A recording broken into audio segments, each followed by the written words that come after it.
उम्मीद करता हूँ आप बहुत ही अच्छे होंगे और आपकी तैयारी भी बेहतरीन तरीके से चल रही होगी। साथियों, आपको मैं आज फिर से बताना चाहूँगा कि आज हम जो करने जा रहे हैं वो 4 जनवरी 2022 का सीडीपी के 30 क्वेश्चन है, उसको हम फिर से आज रिवीजन करने जा रहे हैं। और आज हम देखते हैं कि आप लोगों को कितना क्वेश्चन आप सही कर पाते हैं। कमेंट बॉक्स में आप लोग ज़रूर बताइएगा। साथियों, मैं एक बार फिर से आपको बताना चाहूँगा कि अगर आप हमारे चैनल पे नए हैं तो इस चैनल को सब्सक्राइब कीजिए, लाइक ज़रूर कीजिए, क्योंकि एक वीडियो बनाने में हमें काफ़ी मेहनत करना पड़ता है। अगर आप हमारे वीडियो को लाइक करते हैं तो हमें खुशी मिलेगी। आइए, समय को देखते हुए आज इस वीडियो को हम फटाफट स्टार्ट करते हैं और आगे बढ़ते हैं। आइए हम देखते हैं। हमारा पहला प्रश्न कहता है कि निम्नलिखित में से कौन सा स्थूल कौशल के उपयोग का एक उदाहरण है। तो आप जान रहे हैं कि स्थूल कौशल क्या होता है। ये तो बड़ा की बात कह रहा है, यानी स्थूल कौशल मतलब बड़ा कौशल की बात कर रहा है। तो ऑप्शन हमारा आता है कि एक पैर पर संतुलन करना, दूसरा है एक मटर को उंगलियों से दबाना, तीसरा कहता है किताब के पन्ने पलटना, चौथा कहता है पेंसिल पकड़ना। तो आप इसमें सोच सकते हैं स्थूल कौशल की चर्चा है तो स्थूल कौशल निश्चित तौर पर एक पैर पर संतुलन करना, क्योंकि मटर को उंगली से पकड़ना एकदम छोटा सा रूप है, चुटकी से पकड़ना है, पन्ने को पलटना चुटकी का काम है, पेंसिल पकड़ना ये भी चुटकी का काम है, लेकिन एक पैर पर संतुलन करना ये बड़ा स्थूल कौशल, स्थूल का मतलब ही होता है बड़ा, यानी आपका बड़ा कौशल का उदाहरण है। आइए हम अगले प्रश्न की ओर देखते हैं। हमारा अगला प्रश्न 2 नंबर प्रश्न कहता है कि विकासात्मक परिवर्तन किसका परिणाम है। विकासात्मक परिवर्तन किसका परिणाम है। आनुवंशिक और पर्यावरणीय परिस्थितियों का अनूठा संयोजन, दूसरा कहता है किसी व्यक्ति का केवल आनुवंशिक ढांचा, तीसरा कहता है केवल सामाजिक सांस्कृतिक कारक, चौथा कहता है ना तो वंशानुगत और ना ही पर्यावरणीय कारक। भाई सारे तो आपका निगेटिव बता रहा है, ये सारे निगेटिव हैं। आपका 1 नंबर आपका ऑप्शन सही होता है। साथियों, आप लोग फटाफट आप वीडियो को लाइक कीजिए फटाफट, हमें बहुत ही खुशी होगी। हमारा अगला प्रश्न आ गया है। प्रश्न नंबर 3 कहता है कि 2 वर्ष से 6 वर्ष की अवधि को क्या कहा जाता है। तो पहला है शैशवावस्था, दूसरा है प्रारंभिक बचपन, तीसरा है मध्य बचपन, चौथा है किशोरावस्था। तो फटाफट इसका आंसर लगा लीजिए आप। इसका ऑप्शन सही होगा भाई 2 नंबर आपका प्रारंभिक बचपन। साथियों, आप फटाफट आप आंसर करते जाइए और आप देखिए कि भाई आप कितना क्वेश्चन को सही कर पाते हैं। निश्चित तौर पर आप टिक आउट करते जाइए और लास्ट में आप ये मूल्यांकन कीजिए कि आपने कितना प्रश्न को सही किया है। हाँ, क्वेश्चन नंबर मेरा तीसरा आ गया है। तीसरा नंबर कहता है कथन, अभिकथन में है। अभिकथन ये कहता है कि शहरों में बच्चों का बहुत सारा खेल उन रियलिटी शो पर आधारित होता है जो वो देखते हैं। आर कारण का कारण आर कहता है इन दिनों परिवार और साथियों के अलावा मीडिया बच्चों के समाजीकरण का एक महत्वपूर्ण माध्यम बनता जा रहा है। सही विकल्प कह रहा है चुनने के लिए। तो आप ये देखिए ऑप्शन के हिसाब से ये दोनों कथन सही है और आप देख रहे हैं कि ए की व्याख्या आर कर रहा है, मतलब आर सही व्याख्या कर रहा है ए का, तो आपका ऑप्शन नंबर आपका ए सही होता है। आइए अगले प्रश्न की ओर देखते हैं। भाई आप लोग वीडियो को फास्ट करके देखना, क्योंकि आप देख रहे हैं कि परीक्षा बिल्कुल नज़दीक है आप लोग का। वीडियो को आप लोग फास्ट मोड में करके सारा वीडियो को देखते जाइए, तभी आप कम समय में आप अच्छे से बेहतर तैयारी कर पाएंगे। तो हमारा अगला प्रश्न आ गया है, प्रश्न संख्या 5 आ गया है। इसमें कह रहा है कि पियाजे द्वारा अधिगम को सुगम बनाने के लिए निम्नलिखित में से कौन सा कारक महत्वपूर्ण माने जाते हैं पियाजे के अनुसार। तो पहला है शिक्षक की गतिशीलता, ये तो होगा ही। विविध सामग्री का प्रावधान, ये भी होगा। और मध्य स्तरीय नवीन अनुभव प्रदान करना, ये भी होगा। सकारात्मक और नकारात्मक पुनर्बलन सुनिश्चित करना, ये तो बिल्कुल नहीं होगा। इसलिए 1, 2 और 3 जिस ऑप्शन में होगा वो सही होगा। ऑप्शन संख्या 2 है, 2 आपका सही है। आइए हम 6 नंबर प्रश्न की ओर बढ़ते हैं। 6 नंबर प्रश्न हमारा आ गया भाई। 6 नंबर प्रश्न कहता है कि किस स्तर पर बच्चों में अपने आसपास की दुनिया के बारे में एक जीववादी दृष्टिकोण होता है। वे मानते हैं कि पेड़ पौधे और चलते हुए बादलों और लुढ़कते पत्थरों की मंशाएं और इरादे हो सकते हैं। तो भाई आप समझ सकते हैं ये जीववादी किसका है, ये पियाजे का है। पियाजे, आपको पियाजे के हिसाब से आपको चलना है। पियाजे जो है आपका, ये आपका पूर्व संक्रियात्मक यानी 2 से 7 वर्ष इसका है। पूर्व संक्रियात्मक का अवस्था का जो काल है 2 से 7 वर्ष, यानी पूर्व संक्रियात्मक अवस्था होगा इसमें। क्योंकि आप 0 से 2 वर्ष आपका हो जाता है संवेदी चालक अवस्था, और मूर्त कहा जाता है 7 से 11, और अमूर्त कहा जाता है 11 से प्लस। तो इसलिए पूर्व संक्रियात्मक है, जीववादी दृष्टिकोण होता है। बाकी आप लोग आगे एक प्रश्न को देख लीजिए। हमारा 7 नंबर प्रश्न कहता है कि किसके सिद्धांत में भाषा बच्चों के संज्ञानात्मक विकास में महत्वपूर्ण भूमिका निभाती है। भाई संज्ञानात्मक की चर्चा है, ये भी आपका पियाजे का है भाई, पियाजे का है। तो पियाजे जिस ऑप्शन में आपका होगा, माफ़ी चाहूँगा, इस संज्ञानात्मक ये भाषा की चर्चा है ना, भाषा से जुड़ा हुआ। तो भाषा तो पहले भाषा बच्चों के सिद्धांत में भाषा बच्चों के संज्ञानात्मक विकास में महत्वपूर्ण भूमिका निभाती है। तो इसका भाई हो जाएगा लेवाइगोस्की इसका आपका सही आंसर होता है। आइए हम 8 नंबर प्रश्न की ओर बढ़ते हैं। हमारा 8 नंबर प्रश्न कहता है वाइगोस्की के अनुसार बच्चे किस प्रकार सीखते हैं।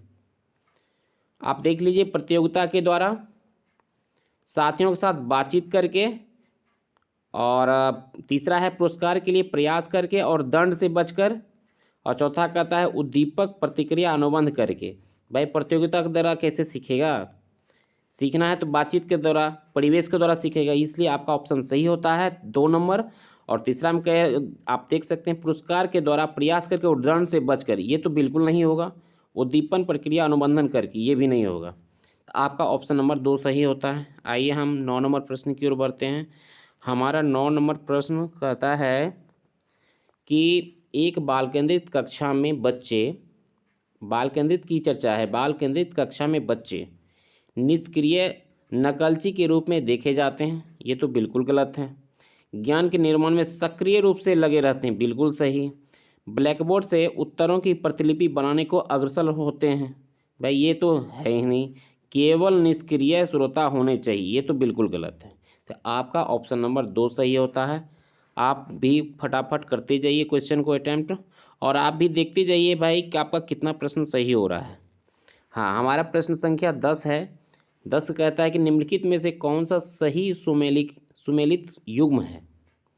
पहला है सजा और आज्ञाकारिता अभिन्यास, इसमें कानून तय नहीं है अपितु समाज की भलाई के लिए बदला जा सकता है। दूसरा कहता है कि अच्छा लड़का अच्छी लड़की अभिविन्यास, दूसरों के साथ भला बनकर अनुमोदन अर्जित करता है। और तीसरा कहता है कानून और व्यवस्था अभिन्यास, मानव अधिकारों के मूल्य के आधार पर नैतिक सिद्धांतों को स्वयं चुना जाता है। चौथा कहता है कि सामाजिक अनुबंधन अभिन्यास, किसी क्रिया के भौतिक परिणाम ये निर्धारित करते हैं कि अच्छा है या बुरा है। तो भाई इसका कौन होगा, आप फटाफट इसको देख लीजिए। इसका ऑप्शन संख्या भाई 2 होगा, अच्छा लड़का अच्छी लड़की अभिविन्यास, और दूसरों के साथ भला बनकर अनुमोदन अर्जित करता है। आइए हम अगले प्रश्न की ओर बढ़ते हैं। अगला प्रश्न हमारा कहता है कि हावर्ड गार्डनर के सिद्धांत में डैश बुद्धि वाले व्यक्ति वनस्पति और जीवों की विभिन्न प्रजातियों की सुंदरता को पहचान सकते हैं। मतलब हावर्ड गार्डनर साहब कहते हैं कि बुद्धि वाले व्यक्ति वनस्पति और जीवों की विभिन्न प्रजातियों की सुंदरता को पहचान सकते हैं। तो इसका है कि स्थानिक बुद्धि तो होगा नहीं। यहाँ कह रहा है कि जीव और वनस्पति, तो भाई प्रकृतिवादी होगा ना, संगीत में तो होगा ना अंतर्वैयक्तिक होगा ना स्थानिक बुद्धि, ये प्रकृतिवादी। आपका ऑप्शन संख्या 2 सही होता है। आइए हम 12 नंबर प्रश्न की ओर बढ़ें। 12 नंबर हमारा प्रश्न कहता है कि राष्ट्रीय शिक्षा नीति 2020 क्या सिफारिश करता है भाई। बहुभाषावाद, एक भाषावाद, पाठ्यक्रम का मानकीकरण, मूल्यांकन का मानकीकरण, ये तो बिल्कुल गलत बात है। ये भाषावाद बहुभाषावाद पर चर्चा करता है, ठीक है, इसका सिफारिश करता है बहुभाषावाद पर। आइए हम 13 नंबर प्रश्न की ओर बढ़ते हैं। 13 नंबर प्रश्न कहता है कि एक शिक्षिका ये धारणा रखती है कि लड़के अधिक बुद्धिमान और जोखिम लेने वाले होते हैं और लड़कियां आज्ञाकारी और ईमानदार होती है, तो उनके अनुसार व्यवहार करती है, ये किसका उदाहरण है? तो भाई इसका जेंडर पक्षपात की चर्चा है ना, ये तो सारे गलत हैं, क्योंकि समानता होगा तो दोनों में समान होगा। और आप देख रहे हैं कि जेंडर समता का, ये भी नहीं, जेंडर स्थिरता बिल्कुल नहीं, जेंडर पक्षपात की हो रहा है। ये लड़का को बुद्धिमान समझ रहा है और लड़की को बेवकूफ़ समझ रहा है, तो पक्षपात हो रहा है ना इसमें। आइए 14 नंबर हम प्रश्न की ओर देखते हैं।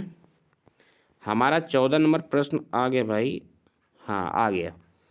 तो अभिकथन ये कहता है कि शिक्षकों को बच्चों का आकलन करने के लिए विभिन्न प्रकार की आकलन तकनीक और विधियों का प्रयोग करना चाहिए, ये कहता है। और कारण आर कहता है कि कोई भी एक मूल्यांकन तकनीक बच्चे की प्रगति और विकास के क्षेत्रों में जानकारी प्रदान करने में सक्षम नहीं है। भाई बिल्कुल सही बात है, कोई भी मूल्यांकन तकनीक बच्चे की प्रगति और विकास के क्षेत्रों के बारे में जानकारी प्रदान करने में सक्षम नहीं है, बिल्कुल नहीं है। तो आपका इसका ऑप्शन सही हो जाता है कि भाई ये तो सही बात है, आपका शिक्षकों को बच्चों का आकलन करने के लिए विभिन्न प्रकार की आकलन तकनीक और विधियों का प्रयोग करना है, ये तो सही है। और आर भी उसका व्याख्या कर रहा है, इसलिए आपका ऑप्शन संख्या 1 सही होता है। ए और आर दोनों सही है और आर सही व्याख्या करता है ए की, इसलिए ऑप्शन संख्या ए आपका सही होता है। आइए हम अगले नंबर प्रश्न की ओर बढ़ते हैं। हमारा 15 नंबर प्रश्न आ गया है भाई। हमारा प्रश्न संख्या 15 कहता है कि निम्नलिखित में से कौन सी स्थिति सीखने के लिए आकलन को नहीं दर्शाती। यहाँ निगेटिव की चर्चा है भाई, यहाँ निगेटिव की चर्चा है, नहीं दर्शाती है। तो आपका ऑप्शन कहता है छात्र सक्रिय रूप से सोचते हैं कि वे कहाँ हैं, वे कहाँ जा रहे हैं और कहाँ वहाँ कैसे पहुँचें। दूसरा कहता है शिक्षक सीखने को सुसाधित करने के लिए रचनात्मक गुणात्मक प्रतिक्रिया देते हैं।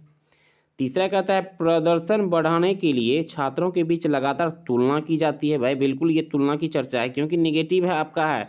आपको पिछले वीडियो में हमने कीवर्ड डाल दिया है कि कौन सा पॉजिटिव है और कौन सा नेगेटिव का जो टैग है वो टैग हमने पिछले वीडियो में डाल दिया है। निश्चित तौर पर आप लोग टैग वाला वीडियो ज़रूर देख लीजिएगा, क्योंकि टैग वाला वीडियो से आपको बहुत ही बेनिफिट मिलेगा और ज़्यादातर प्रश्न आप सही कर पाएंगे। अगर क्वेश्चन को आप नहीं भी समझ पा रहे हैं तो भी आप प्रश्न को आप सही कर पाएंगे, क्योंकि निगेटिव माना जाता है कि अगर क्वेश्चन आपका पॉजिटिव में है तो पॉजिटिव का टैग यूज करना है, जो भी उसका कीवर्ड है उसको यूज करना है। अगर निगेटिव में होगा, नहीं की चर्चा है, केवल की चर्चा, कोई भी अगर प्रश्न में अगर निगेटिव प्रश्न है तो आपका निगेटिव ही तुलना करना है, निगेटिव का ही ऑप्शन को चूज करना है। यहाँ पर नहीं क्वेश्चन में दिया है कि नहीं दर्शाती है, तो देखिए तुलना तो बिल्कुल नहीं करना है। एनसीएफ इसका खिलाफ करती है तुलना का, केवल का, तुलना का, ही का, बल का। इस प्रकार आप देखते हैं कि जो नेगेटिव प्रश्न है तो आपको नेगेटिव आपका कीवर्ड का ही उपयोग करना है। आइए हम, ये तो बिल्कुल सही है कि आपका प्रश्न के हिसाब से ये आपका ऑप्शन सही होगा। बाकी आगे चौथा नंबर कहता है कि रचनात्मक मूल्यांकन के कई तरीके जैसे सहकर्मी और स्व मूल्यांकन का उपयोग किया जाता है। ये तो आपका पॉजिटिव है, लेकिन क्वेश्चन कहता है नेगेटिव, इसलिए आपको नेगेटिव वाला ही देखना है। तीसरा आपका ऑप्शन सही होता है। आइए हम 16 नंबर प्रश्न की ओर बढ़ते हैं। 16 नंबर प्रश्न कहता है कि समावेशी शिक्षा के लिए क्या जरूरी है। भाई लचीला शिक्षा शास्त्र होगा ही, अगम्य इमारत बिल्कुल नहीं, अनम्य मानसिकता ये भी नहीं, मानकीकृत पाठ्यक्रम बिल्कुल नहीं, इसलिए आपका ऑप्शन नंबर 1 सही होता है। आइए हम अगले प्रश्न की ओर बढ़ते हैं। हमारा प्रश्न संख्या 17 कहता है कि निम्नलिखित में से कौन सी दिव्यांगता सामाजिक संचार में चुनौतियों का कारण बनती है। आत्म केंद्रित स्वाधीनता ये तो होगा, पठन वैकल्प बिल्कुल नहीं, गुणज वैकल्प बिल्कुल नहीं, गतिमान दिव्यांगता बिल्कुल नहीं, इसलिए आपका ऑप्शन संख्या 1 सही है। आइए हम 18 नंबर प्रश्न की ओर बढ़ते हैं। हमारा प्रश्न संख्या 18 कहता है कि निम्न में से कौन सा सुविधाहीन और वंचित समूहों के शिक्षार्थियों को शामिल करने में मदद करता है। तो विविधता को महत्व देना बिल्कुल सही। गैर प्रासंगिक बिल्कुल गलत बात है, क्योंकि क्वेश्चन आप देख पा रहे हैं कि ये पॉजिटिव में भैया है। अगर पॉजिटिव में क्वेश्चन होगा तो आपको पॉजिटिव ही ऑप्शन को चूज करना है, अगर निगेटिव होगा तो निगेटिव को चूज करना है। आइए तीसरा नंबर ऑप्शन कहता है प्रमुख समूह की ओर केंद्रित शिक्षा शास्त्र, बिल्कुल नहीं। मानकीकृत परीक्षण, बिल्कुल नहीं। इसलिए ऑप्शन संख्या आपका सबसे बेहतर आपका 1 है, क्योंकि विविधता को महत्व दे रहा है, इसलिए आपका ऑप्शन संख्या 1 सही होता है। आइए हम अगले प्रश्न की ओर बढ़ते हैं। हमारा ये प्रश्न कहता है 19 नंबर प्रश्न कहता है सामग्री को कई तरीके से प्रस्तुतिकरण करने के प्रावधान से निम्नलिखित में से किसके समावेशन में मदद मिलेगी। भाई इसमें पहला दिया है कि श्रवण बाधित छात्र, दूसरा है दृष्टिबाधित छात्र, तीसरा कहता है अधिगम कठिनाई महसूस करने वाले छात्र, चौथा कहता है गतिमान दिव्यांगता वाले छात्र। इसमें भाई आपका ऑप्शन जो हो जाएगा, क्योंकि ये कह रहा है कि सामग्री को कई तरीके से प्रस्तुतिकरण करने के प्रावधान से निम्नलिखित में समावेशन में मदद मिलेगी। मदद तो भैया आपका श्रवण बाधित छात्र को भी मिलेगी, दृष्टिबाधित छात्र को भी मिलेगी। अगर सामग्री अगर दिया जाएगा तो बिल्कुल उसको मदद मिलेगी। आप तो समझ सकते, सामग्री अगर दिया जाएगा बच्चे को तो निश्चित तौर पर आपको मदद मिलेगी समावेशी शिक्षा में। तो अधिगम कठिनाई महसूस करने वाले छात्रों को भी मिलेगी और गतिमान दिव्यांगता वाले छात्रों भी, नहीं चारों को आपको मिलेगा। तो ऑप्शन संख्या आप देख लीजिए 1 2 3 4 जिसमें होगा आपका वही आपका आंसर हो जाएगा। ऑप्शन संख्या 4 में है 1 2 3 4, ये चारों को मिलेगा मदद। आइए हम अगले नंबर प्रश्न की ओर बढ़ते हैं। आप लोग भाई आप वीडियो को फास्ट मोड में देख लीजिए, वीडियो को जितना फास्ट मोड में देखिए, क्योंकि आपकी परीक्षा नज़दीक है। निश्चित तौर पर आप वीडियो को फास्ट मोड में देखिए, तभी आप ज़्यादा से ज़्यादा आप स्टडी कर पाएंगे। निश्चित रूप से वीडियो को फास्ट मोड में देखिए।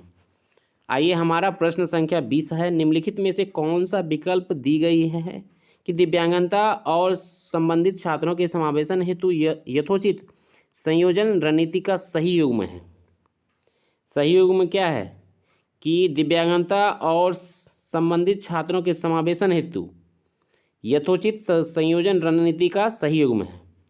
गुणज सही युग्म देख लीजिए, गुणज वैकल्प ये कह रहा है डिसकैलकुलिया की चर्चा है, कैलकुलेटर से प्रावधान बिल्कुल सही।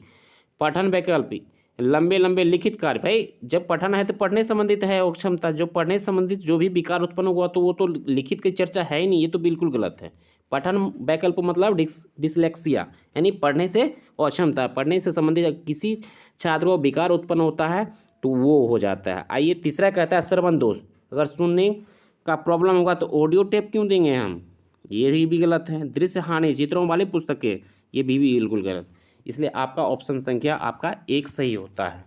आइए हम अगले प्रश्न की ओर बढ़ते हैं।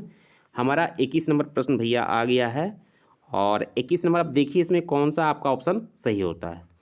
तो 21 नंबर कहता है प्रारंभिक कक्षा में शिक्षण अधिगम प्रक्रिया के लिए निम्नलिखित में से कौन सा दृष्टिकोण बेहतर है। प्रारंभिक कक्षा में शिक्षण अधिगम प्रक्रिया के लिए निम्नलिखित में से कौन सा दृष्टिकोण बेहतर है। बिना समझे नकल करना, ये तो गलत बात है। करके सीखना, ये तो बिल्कुल सही है। निष्क्रिय रूप से सुनना, गलत बात है। रट कर याद करना, ये भी गलत बात है। इसलिए ऑप्शन संख्या आपका 2 सही होता है। ठीक है, आइए हम प्रश्न संख्या 22 को देखते हैं। आप लोग भैया फटाफट आप भी आंसर करते जाइए, देख लीजिए आपका कितना सही होता है। आइए 22 नंबर प्रश्न कहता है, अभिकथन कहता है एक कहता है अधिगम के लिए विद्यालय के सामाजिक अवसरों में भागीदारी महत्वपूर्ण है, बिल्कुल सही है। और तर्क आर कहता है कि अधिगम मुख्य रूप से एक सामाजिक क्रिया है, ये भी सही है। भैया दोनों सही है और व्याख्या भी कर रहा है, तो आपका व्याख्या कर रहा है तो आपका ऑप्शन संख्या ए है। ए और आर दोनों सही है और आर सही व्याख्या करता है ए की, इसलिए ऑप्शन संख्या आपका 1 सही है। आइए हम 23 नंबर प्रश्न की ओर बढ़ते हैं। भाई ये जो क्लास जो चल रहा है ये सिर्फ हम लोग रिवीजन कर रहे हैं, क्योंकि अगर विस्तृत रूप से बताना शुरू करेंगे तो भाई आप क्वेश्चन ज़्यादा से ज़्यादा कैसे अटेम्प्ट कर पाएंगे। इसलिए हम लोग जितनी भी हमारी तैयारी है, तैयारी के हिसाब से हम ये देखते हैं कि हम कितना प्रश्न को सही कर पाते हैं। इसलिए आपके बीच जो वीडियो जो लाया गया है, ये सिर्फ रिवीजन के तौर पर लाया गया है। इसलिए आप देखिए कि आप कितना क्वेश्चन को अटेम्प्ट कर पाते हैं। बाकी आपने जो पढ़ा अभी तक वो सिर्फ आंकना है कि हमारी जो तैयारी है कितनी बेहतर तैयारी की गई है, और बेहतर के हिसाब से आपको ये आंक लेना है। आइए हम प्रश्न संख्या 23 को देखते हैं। कक्षा की गतिविधियों को सार्थक बनाने के लिए एक शिक्षिका को क्या करना चाहिए? उन्हें असंबंधित खंडों में विभाजित करना चाहिए, बिल्कुल गलत बात है। उनके बारे में अस्पष्ट निर्देश, बिल्कुल गलत बात है भाई, क्वेश्चन है पॉजिटिव में। उन्हें संदर्भहीन तरीके से प्रस्तुत करना, भाई संदर्भहीन तरीके से क्यों करेंगे, ये भी गलत है। उन्हें उचित संदर्भ में स्थित करना, बिल्कुल सही बात है। इसलिए आपका ऑप्शन संख्या 4 सही है। आइए हम 24 नंबर प्रश्न की ओर बढ़ते हैं, क्योंकि भाई 24 नंबर प्रश्न कहता है कि निम्नलिखित में से कौन सी शैक्षणिक पद्धतियां शिक्षण अधिगम प्रक्रिया में सकारात्मक योगदान नहीं देती हैं? यहाँ नेगेटिव में भाई, इसलिए आपको नेगेटिव टैग का ही यूज करना है। ऑप्शन संख्या कहता है, एक कहता है आवश्यकता के अनुसार पाठचर्या अनुकूलन, ये तो सही है, लेकिन आपको देखना क्या है, नहीं की चर्चा है, क्वेश्चन निगेटिव में दिया है, इसलिए आपको निगेटिव वाला ही आपको ऑप्शन यूज करना है। छात्रों के लिए अनुभवात्मक शिक्षा, ये भी सही है। पाठचर्या नियोजन में नवाचार, ये भी सही है। परीक्षा केंद्रित कठोर शिक्षण रणनीति, ये तो गलत है, इसलिए और गलत भी है, और आपका ऑप्शन भी करा है नहीं में, तो आपका ऑप्शन संख्या 4 सही है। आइए हम प्रश्न संख्या 25 को देखते हैं। 25 नंबर हमारा भाई कहता है, अभिकथन एक कहता है, एक शिक्षक द्वारा पढ़ाए जाने वाले विषय वस्तु को छात्रों के दैनिक जीवन के अनुभवों से जोड़ना चाहिए, बिल्कुल सही बात है। और आर्क तर्क देता है कि बच्चे स्कूल में जीवन के बहुत से महत्वपूर्ण अनुभव लेकर आते हैं और जिस पर शिक्षिका को ध्यान देना चाहिए, ये तो भी सही है। और जब आप कोई भी बच्चे अगर विद्यालय आते हैं तो निश्चित रूप से शिक्षक और शिक्षिका को तो बिल्कुल तो ध्यान देना चाहिए, और व्याख्या भी कर रहा है ना, इसलिए आपका दोनों ऑप्शन आपका सही है, और आर सही व्याख्या करता है ए का, इसलिए ऑप्शन संख्या आपका 1 सही है। आइए हम अगले नंबर प्रश्न की ओर बढ़ते हैं। समय को भैया आप लोग को बचाना है, क्योंकि परीक्षा बिल्कुल आप लोग का नज़दीक है। निश्चित तौर पर जितना स्पीड जितना आप कम समय में वीडियो को आप निश्चित तौर पर अगर आप देखते हैं और फास्ट मोड में और ज़्यादा क्वेश्चन को अटेम्प्ट करते हैं, निश्चित आपकी सफलता होगी, क्योंकि समय बहुत कम है भाई। और समय को देखते हुए आप बिल्कुल अच्छे से मेहनत कीजिए, ये नहीं कि आपको ज़्यादा इस पर मंथन करना है, कम समय में ज़्यादा क्वेश्चन को अटेम्प्ट करना है, तभी आप अच्छे कर पाएंगे। क्योंकि ज़्यादा उसमें समय देंगे किसी प्रश्न के पीछे, अगर सिर्फ आपको टैग वर्ड यूज करना है, अगर टैग वर्ड यूज करते हैं निश्चित तौर पर आप ज़्यादा से ज़्यादा प्रश्न आप सही कर पाएंगे। आइए 26 नंबर प्रश्न हमारा कहता है, निम्नलिखित में से कौन सा शिक्षार्थियों को उनके सीखने का स्वयं मूल्यांकन करने और उनकी समझ की जांच करने में मदद करता है? यानी स्वयं का मूल्यांकन करने के लिए करा है, तो विस्मरण तो होगा नहीं, अनुकृति तो होगा नहीं, रट कर याद तो होगा नहीं भाई, अधिसंज्ञान, ऑप्शन संख्या 3 सही होता है। मतलब स्वयं से करने के लिए करा है तो भाई अधिसंज्ञान ही होगा ना। आइए हम 27 नंबर प्रश्न की ओर देखते हैं। 27 नंबर हमारा प्रश्न कहता है, बच्चों में भ्रांतियाँ होना चाहिए, क्या होना चाहिए? असामान्य, बिल्कुल गलत बात है। अप्रारूपिक, ये भी गलत बात है। दुर्लभ तो होगा नहीं, प्राकृतिक होगा, यानी बच्चों में भ्रांतियाँ होना चाहिए, ये प्राकृतिक होना चाहिए, इसलिए ऑप्शन संख्या 3 सही होता है। इसलिए आगे हम देख रहे हैं 28 नंबर हमारा प्रश्न आ गया भाई। 28 नंबर प्रश्न हमारा कहता है भाई कि एक विद्यार्थी जो अधिगम असहायता महसूस कर रहा है, भाई असहायता महसूस कर रहा है, तो सीखने में बेहद उत्साह दिखाएगा, ये तो सही है। और अगला कहता है कि महारत उन्मुख लक्ष्यों पर ध्यान देना, ये भी सही है।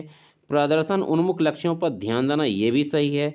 शैक्षिक गतिविधियों से और लगाव रखेगा, ये तो गलत है। और क्वेश्चन भी असहायता कह रहा है, इसलिए आपका जो है ये प्रश्न नेगेटिव में भैया है, और नेगेटिव ही ऑप्शन आपको चूज करना है, इसलिए आपका ऑप्शन संख्या 4 सही होता है। ठीक है। आइए हम 29 नंबर प्रश्न की ओर बढ़ते हैं। हमारा 29 नंबर भैया प्रश्न आ गया है और 29 नंबर प्रश्न कहता है कि निम्नलिखित में से कौन सा आंतरिक प्रेरणा का उदाहरण है? अंदर की प्रेरणा का। इसलिए आपको ऑप्शन को सही तरीके से देखना है और क्वेश्चन पॉजिटिव में है, पॉजिटिव का यूज करना है। पॉजिटिव टैग अगर यूज करते हैं तो निश्चित तौर पर आपका ये भी प्रश्न सही होगा। आइए देखते हैं ऑप्शन संख्या 1 को देखते हैं कि रुचि के कारण एक नई भाषा सीखना है, बिल्कुल सही बात है। और नगद इनाम जीतने के लिए चित्रकारी करना, ये तो नहीं है भाई। और पुरस्कार जीतने के लिए खेल में भाग लेना, ये भी नहीं है। माता पिता की प्रशंसा पाने के लिए पढ़ाई करना, ये भी गलत भाई। प्रशंसा करने के लिए हम पढ़ाई करेंगे क्यों? ऑप्शन संख्या आपका 1 सही है। आइए हम अगले प्रश्न की ओर बढ़ते हैं। हमारा आखिरी प्रश्न भैया आ गया है। हमने 30 प्रश्न आपके लिए लाया था जो कि आज 30 प्रश्न पूरा हो चुका है। आइए हमारा 30 नंबर प्रश्न कहता है कि अधिगम को प्रभावित करने वाला निम्नलिखित में से कौन सा कारक पर्यावरणीय कारक है? भाई पर्यावरणीय कारक कौन सा है? रवैया, गलत बात है। प्रेरणा, ये भी नहीं होगा। व्यक्तिगत लक्षण, ये भी नहीं है। ये पर्यावरणीय कारक है। विद्यालय, विद्यालय एक पर्यावरणीय कारक है, सेकेंडरी है, द्वितीय कारक है। इसलिए आपका विद्यालय आपका चौथा नंबर ऑप्शन सही होता है। तो भाई आज टोटल प्रश्न हमने आपके बीच 30 प्रश्न को लाया था और आप देखिए कि आपने कितने प्रश्न को सही कर पाए हैं। जितने प्रश्न सही कर पाए हैं तो निश्चित तौर पर आप ईमानदारी पूर्वक कमेंट बॉक्स में डाल दीजिएगा, ताकि आपको ये भी पता चले, हमें भी पता चलेगा भैया आप हमारे समूह में जुड़ के कितने प्रश्न सही कर पा रहे हैं। जितने प्रश्न सही होते हैं आप कमेंट बॉक्स में आप डाल दीजिएगा, ताकि हमें भी पता चलेगा और आपको भी पता चलेगा कि भैया हमने कितना हमारी जो तैयारी है कितनी बेहतर तैयारी है और हमने कितना प्रश्न को सही कर पाया है। तो भाई आप वीडियो को मैं फिर से दोबारा बताना चाहूँगा कि इस वीडियो को हम यहीं तक रखेंगे और जहाँ तक हो इस चैनल को सपोर्ट कीजिए और आपके लिए हम बेहतर ज़्यादा से ज़्यादा बेहतर तैयारी के लिए वीडियो लाते रहेंगे। और आप वीडियो को लाइक भी कीजिए, अपने दोस्तों के साथ शेयर भी कीजिए, ताकि हमें खुशी भी मिलेगी और आपकी तैयारी भी होगी और दूसरे को भी पढ़ने का मौका मिलेगा। तो भाई इस वीडियो को हम यहीं तक रखते हैं। धन्यवाद।